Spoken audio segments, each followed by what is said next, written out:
I got a tech tonight. Yeah, Scott Foster at his finest. You know what I mean? Yeah. He just never fails. What players this year? Scott Foster walked over to me and told me, "Chris, you ain't got to do that. I got him sweeping up the floor." Okay, cool. So I start tying my shoe back up, and he still called the leg game. That don't make no sense. You know, Chris had similar comments about Foster last year. Do you feel that's another thing. Last year in the postseason, in the Western Conference Finals, I think he officiated a couple of our games, and it's lingering, and it's something that has to be looked at for sure. You feel like it's a personal issue? Yeah, for sure. For sure, it's personal. For sure.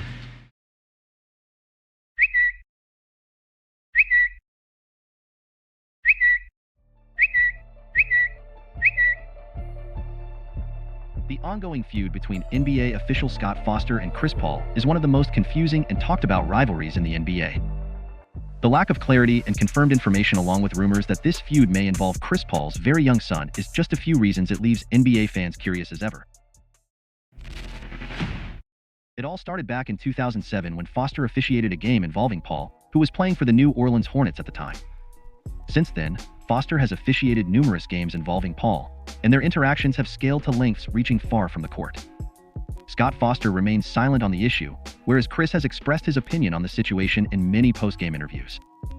Foster's lack of any sort of commentary on the issue leaves the people with little answers. However, we do know that Chris Paul has expressed his frustration to the league, but to ultimately no avail as Scott continues to keep his job in officiating the point guard. CP3's frustration carries much weight to it, and fans and the media began to side with Chris, as Scott got worse and worse each time he saw Chris. Backed by the 3-17 record in playoff games called by Foster, it's clear something much deeper occurred.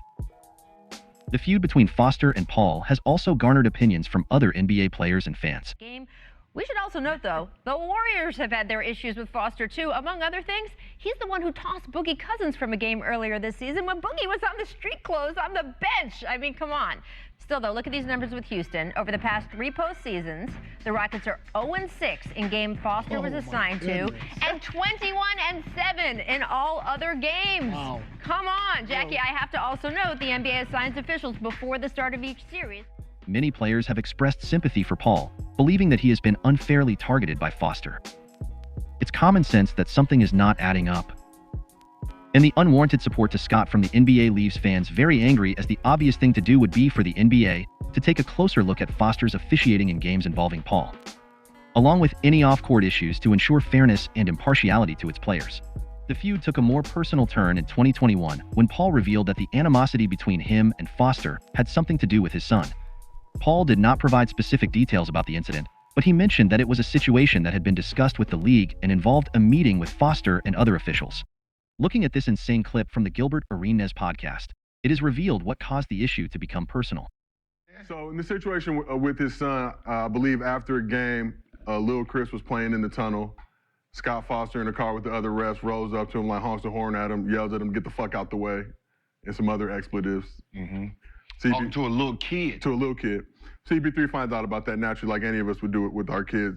Is not particularly happy about that. He also shed some light on some conversations they've had throughout the years with Scott Foster, kind of just saying some fuck shit before games, including big playoff games. Yeah, that playoff game, I think it was against the Spurs, when he went up to him and said, "Hey, you know you haven't won against me on closeout games?" I told him to his face, "You know you haven't won." Like, what the fuck are you telling me that for? Boom, loss. So, you know. But yeah, the league had to step in because Chris Paul wanted to put them hands on him, as he should. Scott need to be fired. Why is Scott not fired? Why is Scott, I feel like Scott and Tim Donahue.